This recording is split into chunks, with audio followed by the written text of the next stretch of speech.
یا رحمت للعالمین یا رحمت للعالمین یا رحمت للعالمین.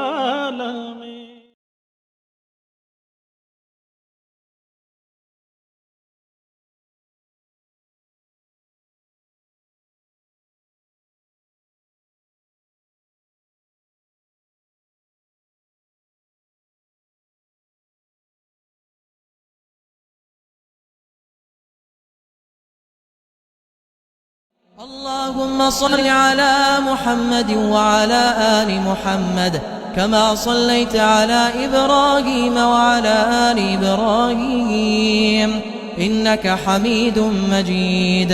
اللهم بارك على محمد وعلى آل محمد كما باركت على إبراهيم وعلى آل إبراهيم إنك حميد مجيد.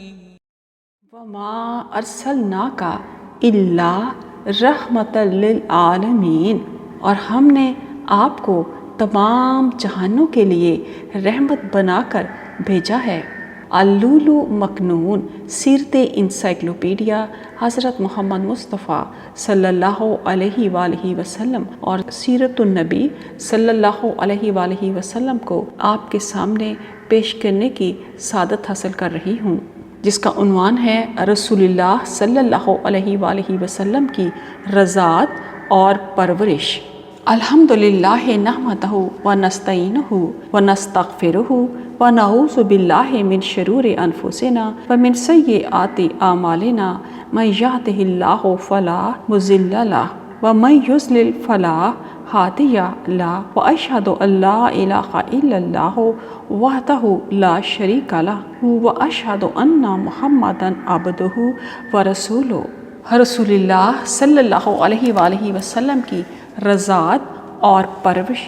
عرب میں رضاعت عرب کے ممتاز گھرانوں کا دستور تھا کہ وہ اپنے بچوں کو شہری اور وبائی بیماریوں سے محفوظ رکھنے کے لیے دودھ پلانے والی بدوی عورتوں کے حوالے کر دیا کرتے تھے تاکہ وہ تندرست رہیں، ان کے جسم طاقتور اور اعصاب مضبوط ہو جائیں. مزید وہ اپنے گہوائی ہی میں ٹھیٹھ عربی زبان کا ذوق پیدا کر لیں اور صحیح لب و لہجہ کے ساتھ بخوبی بولنے لگے. شرفائے عرب نے یہ روایت جاری رکھی تھی کہ مدتوں بعد بنو امیہ کے دور اقتدار میں بھی یہ روایت بدستور جاری رہی. بنو امیہ نے دمشق کو دارالحکومت بنا دیا اور شاہانہ شان و شوکت اختیار کر لی، پھر بھی یہ روایت نہیں بدلی اور شاہان بنو امیہ کے بچے بادانشین بدوؤں ہی کے گھروں میں دودھ پیتے اور پلتے رہے. صرف خلیفہ ولید بن عبد الملک وہ چھٹا امیوی حکمران تھا جو مخصوص اسباب کی وجہ سے صحرائی ماحول میں نہ جا سکا. وہ شاہی حرم ہی میں پلا. نتیجہ یہ نکلا کہ خاندان بنی امیہ میں وہی اکیلا شخص تھا جو فصیح عربی کے ذوق سے نہ آشنا رہا. اس کی حالت یہ تھی کہ وہ صحیح عربی بولنے سے بھی قاصر تھا. اب ہم دیکھتے ہیں کہ نبی کریم صلی اللہ علیہ وآلہ وسلم کو سب سے پہلے دودھ کس نے پلایا. رسول اللہ صلی اللہ علیہ وآلہ وسلم جب پیدا ہوئے تو سب سے پہلے آپ صلی اللہ علیہ وآلہ وسلم کو آپ کی والدہ ماجدہ ہی نے اپنا دودھ پلایا. پھر وہ اپنے بے مثل لخت جگر صلی اللہ علیہ وآلہ وسلم کو متواتر 7 دن تک دودھ پلاتی رہیں.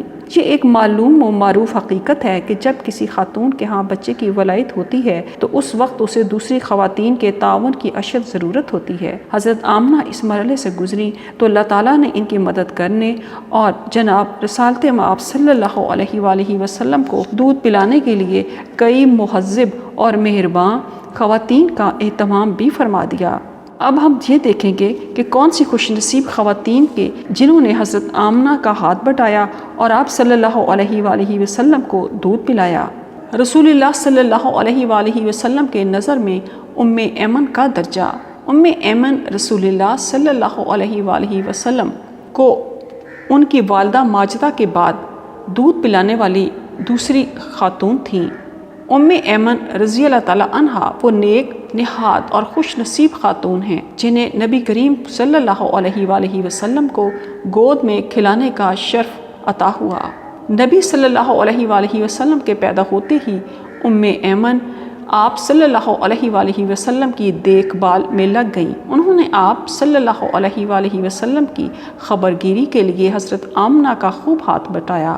پھر آپ صلی اللہ علیہ وآلہ وسلم کو شیر خارکی کے لیے بنو سعد بھیج دیا گیا۔ آپ صلی اللہ علیہ وآلہ وسلم وہاں سے واپس آئے تو ایمن رضی اللہ تعالی عنہا ہی نے آپ کی نگہداشت کا فرض انجام دیا اور آپ کی والدہ محترمہ کے ساتھ مل کر آپ صلی اللہ علیہ وآلہ وسلم کی ہر ممکن خدمت کی۔ حضرت آمنہ رحلت فرما گئیں تو آپ صلی اللہ علیہ وآلہ وسلم کی دیکھ بھال تنہا سیدہ ایمن ہی نے کی۔ اس وقت ایمن کو بھلا کیا اندازہ ہو سکتا تھا کہ میری گود میں عالم انسانیت کی سب سے بڑی ہستی سانس لے رہی ہے، اور یہ وہ عظیم الشان اعزاز و امتیاز ہے جو رب العزت نے محض اپنے فضل و کرم سے میرے نصیب میں لکھ دیا ہے۔ وہ آپ صلی اللہ علیہ وآلہ وسلم سے بے حد محبت کرتی تھیں، اور یہ ایسا مبارک اور محترم رشتہ تھا کہ آپ صلی اللہ علیہ وآلہ وسلم نے فرمایا کرتے تھے، ایمن امی بعد امی،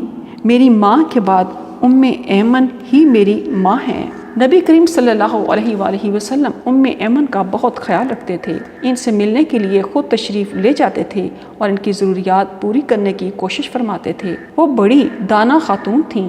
حضرت انس رضی اللہ تعالیٰ عنہ بیان کرتے ہیں کہ رسول اللہ صلی اللہ علیہ وآلہ وسلم کی وفات کے بعد ایک دن حضرت ابو بکر رضی اللہ تعالیٰ عنہ عمر بن خطاب رضی اللہ تعالیٰ عنہ سے کہنے لگے، آؤ ہم ایمن سے اسی طرح ملنے چلیں جس طرح رسول اللہ صلی اللہ علیہ وآلہ وسلم ان سے ملنے تشریف لے جاتے تھے۔ جب ہم ان کی خدمت میں پہنچے تو ایمن رضی اللہ تعالیٰ عنہا رو پڑیں۔ حضرت ابو بکر اور حضرت عمر رضی اللہ تعالیٰ عنہ نے پوچھا، ایمن آپ کیوں رو پڑیں؟ جو کچھ اللہ کے پاس ہے وہ رسول اللہ صلی اللہ علیہ وآلہ وسلم کے لیے اس دنیا کی ہر دولت سے کہیں زیادہ بہتر ہے۔ وہ فرمانے لگی، میں اس حقیقت سے بے خبر نہیں ہوں کہ جو کچھ اللہ کے پاس ہے وہ رسول اللہ صلی اللہ علیہ وآلہ وسلم کے لیے بہت بہتر ہے۔ وَلَٰكِنْ أَبْكِي أَنَّ الْوَحْيَ قَدْ انقطع مِنَ السَّمَاءِ، میں تو اس لیے رو رہی ہوں کہ اب آسمان سے وحی اترنے کا مبارک سلسلہ ہمیشہ کے لیے ختم ہو گیا ہے۔ ایمن رضی اللہ تعالیٰ عنہ کی یہ بات سن کر سیدنا ابو بکر صدیق اور حضرت عمر رضی اللہ تعالیٰ عنہ بھی بے اختیار رو پڑے۔ محترم صوبیہ، حضرت آمنہ کے علاوہ رسول اللہ صلی اللہ علیہ وآلہ وسلم کو ابتدائی دنوں میں ابو لہب کی صوبیہ نامی لونڈی نے بھی دودھ پلایا تھا۔ المومنین حبیبہ بنت ابی سفیان رضی اللہ تعالیٰ عنہ کہتی ہیں کہ ایک بار میں نے سید الانبیاء صلی اللہ علیہ وآلہ وسلم سے درخواست کی کہ اے اللہ کے رسول، میری بہن ابو سفیان کی بیٹی سے نکاح کر لیجئے۔ آپ صلی اللہ علیہ وآلہ وسلم نے مان فرمایا، کیا تم یہ بات پسند کرو گی کہ تمہاری بہن تمہاری سوکن بنے؟ میں نے کہا، جی ہاں، میں آپ کے نکاح میں تنہا نہیں ہوں، میں اپنے ساتھ ہر خیر میں شریک کرنے کے لیے اپنی بہن کو سب سے زیادہ محبوب رکھتی ہوں۔ آپ صلی اللہ علیہ وآلہ وسلم نے فرمایا، وہ میرے لیے حلال نہیں ہے۔ سیدہ حبیبہ رضی اللہ تعالیٰ عنہ نے مزید کہا، اے اللہ کے رسول، لوگ کہتے ہیں کہ آپ ابو سلمہ کی بیٹی جو سلمہ ہی کے بطن سے ہے سے نکاح کرنے والے ہیں۔ آپ صلی اللہ علیہ وآلہ وسلم نے فرمایا، اگر وہ میری ربیہ بیوی کی بیٹی اور میری پرورش میں نہ بھی ہوتی تب بھی میرا اس سے شادی کرنا جائز نہ ہوتا، کیونکہ وہ میرے رضائی بھائی کی بیٹی ہے۔ مجھے اور ابو سلمہ دونوں کو صوبیہ نے دودھ پلایا تھا۔ یہ بات یاد رکھو کہ تم مجھے اپنی بیٹیوں اور اپنی بہنوں سے نکاح کی پیشکش نہ کیا کرو۔ ابو سلمہ رضی اللہ تعالیٰ عنہ کے علاوہ صوبیہ نے بھی نبی صلی اللہ علیہ وآلہ وسلم کے چچا حمزہ بن عبد المطلب اور عبداللہ بن حجش رضی اللہ تعالیٰ عنہ کو بھی دودھ پلایا۔ رسول اللہ صلی اللہ علیہ وآلہ وسلم کے ساتھ دودھ پینے میں صوبیہ کا بیٹا مسروع بھی شریک تھا۔ امام بخاری رحمۃ اللہ علیہ نے مذکورہ حدیث کے بعد عروہ کا ایک واقعہ اور ایک قول بیان کیا ہے کہ کہ صوبیہ ابو لہب کی لونڈی تھی۔ ابو لہب نے اسے آزاد کر دیا تھا اور اس نے نبی صلی اللہ علیہ وآلہ وسلم کو دودھ پلایا تھا۔ ابو لہب مر گیا تو اس کے کسی عزیز نے اسے خواب میں بہت بری حالت میں دیکھا۔ پوچھا کیا حال ہے، تم پر کیا گزری؟ وہ کہنے لگا میں جب سے تم سے جدا ہوا ہوں مجھے کبھی آرام نہیں ملا۔ ہاں میں نے صوبیہ کو آزاد کرتے ہوئے اس انگلی سے جو اشارہ کیا تھا اس کی وجہ سے تھوڑا سا پانی پینے کو مل جاتا ہے۔ امام سہیلی نے لکھا ہے کہ صوبیہ نے ابو لہب کو نبی اکرم صلی اللہ علیہ وآلہ وسلم کی پیدائش کی خوشخبری دی تو ابو لہب نے اسے اسی وقت آزاد کر دیا، لیکن حافظ ابن حجر رحمۃ اللہ علیہ فرماتے ہیں کہ ابو لہب نے صوبیہ کو فوراً نہیں بلکہ کچھ عرصہ بعد آزاد کیا تھا۔ عیسائیوں کی عید کرسمس کی پیروی میں بعض لوگوں نے عروہ تابعی کے اس قول سے متاخرین کی ایجاد کردہ رسم عید میلاد النبی کا جو جواز ثابت کرنے کی کوشش کی ہے، جو بالکل غلط اور مذاق خیز ہے۔ کیا کوئی مسلمان رسول اللہ صلی اللہ علیہ وآلہ وسلم کے بدترین دشمن ابو لہب کے ایسے عمل سے استدلال کے بارے میں سوچ بھی سکتا ہے جسے خود رسول اللہ صلی اللہ علیہ وآلہ وسلم، آپ کے چچا حضرت عباس یا حضرت حمزہ رضی اللہ تعالیٰ عنہ یا کسی بھی صحابی، تابعی، مجتہد یا محدث نے حقیر اور ناقابل توجہ سمجھا ہو؟ حضرت عروہ نے خواب دیکھنے والے شخص کا نام نہیں بتایا، تاہم امام سہیلی رحمۃ اللہ علیہ کہتے ہیں کہ بخاری کے علاوہ دیگر روایات میں بتایا گیا ہے کہ یہ خواب عباس رضی اللہ تعالیٰ عنہ نے ابو لہب کی وفات کے 1 سال بعد دیکھا تھا۔ اگر رسول اللہ صلی اللہ علیہ وآلہ وسلم نے خود اس بات کی خبر دی ہوتی تب بھی اسے زیادہ سے زیادہ جناب ابو طالب پر تخفیف عذاب کی طرح رسول اللہ صلی اللہ علیہ وآلہ وسلم کے ایک اور ایمان نہ لانے والے چچا کی خصوصیت کہہ دیا جاتا۔ یہاں حالت یہ ہے کہ خواب دیکھنے والے نے صرف ابو لہب کو دیکھا اور اسی کی زبانیں یہ خبر سن لی، جبکہ فقہاء اور محدثین کا کہنا یہ ہے کہ چاہے کوئی خود رسول اللہ صلی اللہ علیہ وآلہ وسلم کو خواب میں دیکھے اور ان سے کوئی بات سنے تو اسے بھی کسی معاملے کا جواز یا عدم جواز اور کسی شرعی مسئلے کی بنیاد نہیں بنایا جا سکتا۔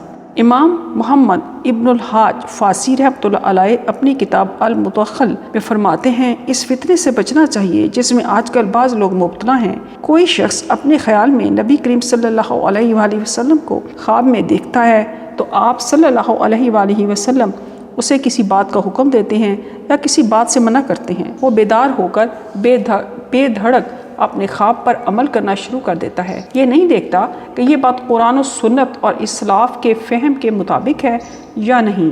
اللہ تعالیٰ کا قرآن پاک میں ارشاد ہے فَإِن تَنَازَعْتُمْ فِي شَيْءٍ فَرُدُّوهُ إِلَى اللَّهِ وَالرَّسُولِ، اگر تمہارے مابین کسی معاملے پر کوئی اختلاف پیدا ہو جائے تو اسے اللہ اور اس کے رسول کی طرف لوٹا دو۔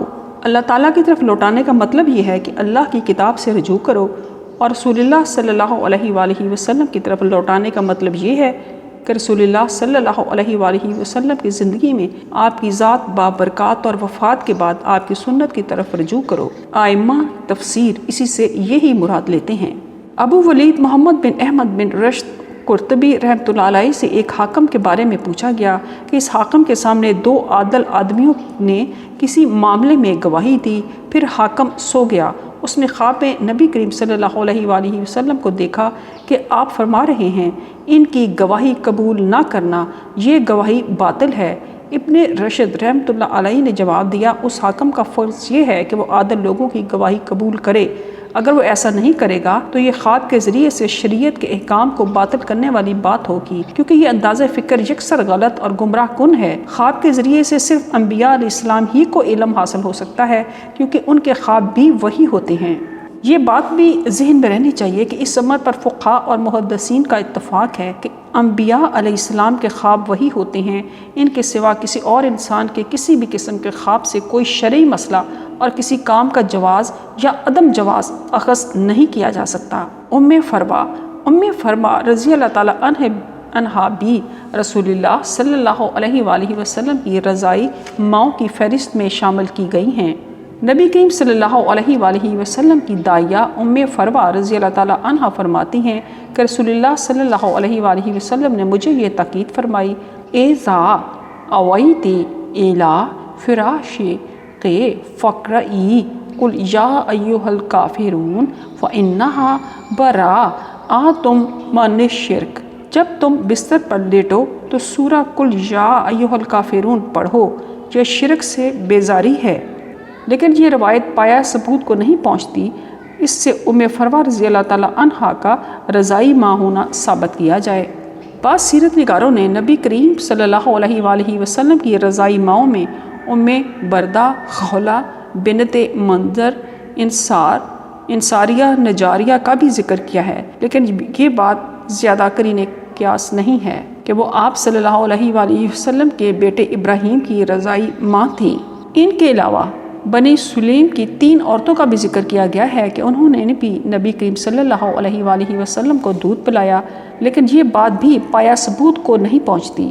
حلیمہ سعدیہ ابن اسحاق بیان فرماتے ہیں کہ بنو سعد بن بکر بن حوازن کی خاتون حلیمہ بنت ابی ذؤیب نے آپ کو دودھ پلایا تھا۔ ابو ذؤیب کا نام عبداللہ بن حارث تھا، ان کا تعلق قیس ایلان قبیلے سے ہے۔ حلیمہ سعدیہ رضی اللہ تعالیٰ عنہ اور بنو حوازن کا علاقہ طائف کے مضافات میں تھا۔ حلیمہ رضی اللہ تعالیٰ عنہ کی دل نشین باتوں کو دیکھتے ہیں کہ ابن اسحاق نے حلیمہ سعدیہ رضی اللہ تعالیٰ عنہ کی زبانی اس رضاعت کی تفصیل اس طرح بیان کی ہے۔ حضرت حلیمہ رضی اللہ تعالیٰ عنہ کہتی ہیں کہ میں اپنے شوہر حارث بن عبد العزیٰ کے ساتھ اپنا ایک دودھ پیتا بچہ لے کر بنو سعد کی عورتوں کے قافلے میں شامل ہوئی، پھر اپنی بستی سے باہر دودھ پینے والے بچوں کی تلاش میں نکلی۔ یہ قحط سالی کے دن تھے، قحط نے کچھ باقی نہ چھوڑا تھا۔ میں اپنی سفید گدی پر سوار تھی، ہمارے ساتھ ہماری ایک اونٹنی بھی تھی، لیکن واللہ وہ دودھ کی ایک بوند بھی نہیں دیتی تھی۔ ادھر بچہ بھوک سے اس قدر بلکتا تھا کہ اس کی وجہ سے ہم رات کو سو بھی نہیں سکتے تھے۔ میری چھاتی سے دودھ اترتا تھا، نہ اونٹنی دودھ دیتی تھی، بس ہم بارش اور خوشحالی کی آس لگائے بیٹھے تھے۔ میں اپنی گدی پر سوار ہو کر چلی تو وہ کمزوری اور دبلے پن کے سبب اتنی سست رفتار تھی کہ اس سے سارا قافلہ تنگ آ گیا۔ خیر، ہم کسی نہ کسی طرح دودھ پینے والے بچوں کی تلاش میں مکہ پہنچ گئے۔ پھر ہم میں سے ہر عورت کو محمد صلی اللہ علیہ وآلہ وسلم کو گود لینے کی پیشکش ہوئی، مگر جب اسے یہ بتایا جاتا کہ آپ صلی اللہ علیہ وآلہ وسلم یتیم ہیں تو وہ آپ کو لینے سے انکار کر دیتی تھیں، کیونکہ ہم تو بچے کے والد ہی سے انعام و اکرام کی امید رکھتے تھے۔ ہم نے سوچا یہ بچہ تو یتیم ہے، بھلا اس کی بیوہ ماں اور اس کے دادا کیا دے سکتے ہیں؟ بس اسی وجہ سے ہم آپ صلی اللہ علیہ وآلہ وسلم کو نہیں لینا چاہتے تھے۔ ادھر جتنی عورتیں میرے ساتھ آئی تھیں ان سب کو کوئی نہ کوئی بچہ مل گیا، بس اکیلی میں ہی تھی جسے کوئی بچہ نہ مل سکا۔ واپسی کا وقت آیا تو میں نے اپنے شوہر سے کہا، اللہ کی قسم مجھے اچھا نہیں لگتا کہ میرے ساتھ آنے والیاں عورتیں تو بچے لے کر جائیں اور میں کوئی بچہ لیے بغیر ہی خالی گود واپس چلی جاؤں، اس لیے میں تو اب اسی یتیم بچے کو لے چلتی ہوں۔ شوہر نے کہا، ہاں اس میں کوئی حرج نہیں ہے، ممکن ہے اللہ تعالیٰ اسی میں ہمارے لیے برکت ڈال دے۔ اس کے بعد میں نے محمد صلی اللہ علیہ وآلہ وسلم کو لیا اور اسی بنا پر لے لیا کہ ہمیں کوئی اور بچہ مل ہی نہ سکا تھا۔ جب میں اس بچے کو لے کر مکہ کے قریب اپنے ٹھکانے پر واپس آئی اور اسے اپنی آغوش میں لے کر بیٹھی تو میری چھاتی سے دفتن دودھ چھلک پڑا۔ اس بچے نے خوب پیٹ بھر کر دودھ پیا اور اس کے ساتھ اس کے رضائی بھائی یعنی میرے حقیقی بیٹے نے بھی جی بھر کر دودھ پیا، پھر دونوں سو گئے۔ اس سے پہلے حالت یہ تھی کہ ہم اپنے بچے کے ساتھ سو بھی نہیں سکتے تھے۔ ادھر میرے شوہر اونٹنی دھونے گئے تو دیکھا کہ اس کے تھن دودھ سے لبریز ہیں۔ انہوں نے اتنا دودھ دہا کہ ہم دونوں نے جی بھر کر پیا، پھر بڑے آرام سے رات گزاری۔ صبح ہوئی تو میرے شوہر نے کہا، حلیمہ اللہ کی قسم تم نے بڑی بابرکت روح حاصل کی ہے۔ میں نے کہا، آپ ٹھیک کہتے ہیں، میرا بھی یہی خیال ہے۔ اس کے بعد ہمارا قافلہ روانہ ہوا۔ میں نے اس بچے کو گود میں لیا اور اپنی خستہ حال مریل گدی پر بیٹھ گئی۔ اللہ کی قسم وہی مریل گدی جس کی ٹانگیں کانپتی تھیں اب پورے قافلے کا راستہ کاٹ کر اس برق رفتاری سے آگے نکل گئی کہ قافلے کا کوئی گدھا اس کی گرد کو بھی نہ پا سکا۔ میری سہیلیاں حیران ہو کر مجھ سے کہنے لگیں، اے ابو ذؤیب کی بیٹی یہ کیا؟ ذرا ہم پر مہربانی کر بتا، کیا یہ تیری وہی گدی نہیں جس پر تو سوار ہو کر آئی تھی؟ میں نے جواب دیا، ہاں واللہ یہ وہی ہے۔ وہ کہنے لگی، ہو نہ ہو اس کے ساتھ ضرور کوئی خاص بات پیش آئی ہے۔ پھر ہم بنو سعد پہنچے اور اپنے گھروں میں واپس آ گئے۔ روئے زمین کا شاید ہی کوئی ایسا خطہ ہو جو ہمارے علاقے سے زیادہ قحط زدہ ہو، لیکن ہمارے واپس آنے کے بعد اچانک حالت ہی بدل گئی۔ اب میری بکریاں چرنے جاتی تو خوب سیر ہو کر دودھ سے لبریز واپس آتی۔ ہم ان کا دودھ دھوتے اور پیتے۔ جبکہ ہماری بستی میں کسی اور شخص کو دودھ کا ایک قطرہ بھی نصیب نہ ہوتا۔ ان کے جانوروں کے تھنوں میں سرے سے دودھ ہوتا ہی نہ تھا۔ ہماری قوم کے لوگ اپنے چرواہوں سے کہتے، ارے کم بختو، جانور وہی چرانے جایا کرو جہاں ابو زویب کی بیٹی کا چرواہا جاتا ہے، لیکن پھر بھی ان کی بکریاں بھوکی سوکھی ہی واپس آتی۔ ان کے تھنوں میں دودھ کا نام و نشان بھی نہ ہوتا، جبکہ میری بکریاں خوب سیر اور دودھ سے لبریز ہو کر واپس آتی۔ اسی طرح ہم اللہ کی طرف سے مسلسل ہونے والی خیر و برکت کا مشاہدہ کرتے رہے، جہاں تک اس بچے کے 2 سال پورے ہو گئے۔ میں نے اس کا دودھ چھڑا دیا۔ یہ بچہ دوسرے بچوں کے مقابلے میں اس طرح بڑھ رہا تھا کہ 2 سال پورے ہوتے ہی وہ خوب توانا، تندرست اور مضبوط ہو چکا تھا۔ اس کے بعد ہم اس بچے کو اس کی ماں کے پاس لے گئے، لیکن اس کی جو برکت ہم لگاتار دیکھتے چلے آئے تھے، اس کی وجہ سے ہماری طلب اور تڑپ یہ تھی کہ یہ بچہ ہمارے پاس ہی رہے۔ چنانچہ ہم نے اس کی ماں سے درخواست کی، آپ اپنے نونہال کو میرے پاس ہی رہنے دیجئے تاکہ یہ مزید صحت مند ہو جائے۔ مجھے اس کی بڑی فکر ہے۔ مکہ کی آب و ہوا اس کے لیے مضر ہے، غرض ہمارے مسلسل اصرار پر انہوں نے یہ بابرکت بچہ ہمیں واپس دے دیا۔ اس دوران میں حلیمہ رضی اللہ تعالیٰ عنہا آپ صلی اللہ علیہ وآلہ وسلم کو ہر چھٹے مہینے آپ کی والدہ ماجدہ اور دیگر عزیز و اقارب سے ملانے کے لیے لاتی تھیں۔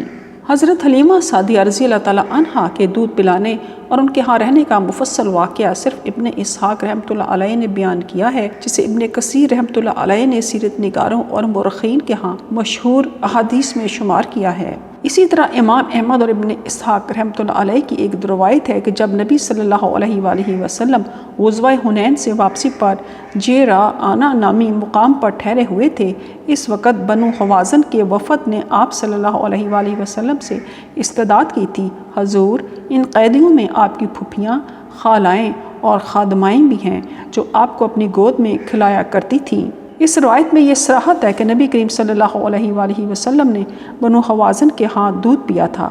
حلیمہ بنت ابی ذؤیب کی قوم بنو سعد بھی بنو حوازن میں سے تھی۔ ابن سعد نے ابن قبطیہ سے روایت کی ہے کہ نبی کریم صلی اللہ علیہ وآلہ وسلم بنو سعد بن بکر کے ہاں دودھ پیتے رہے۔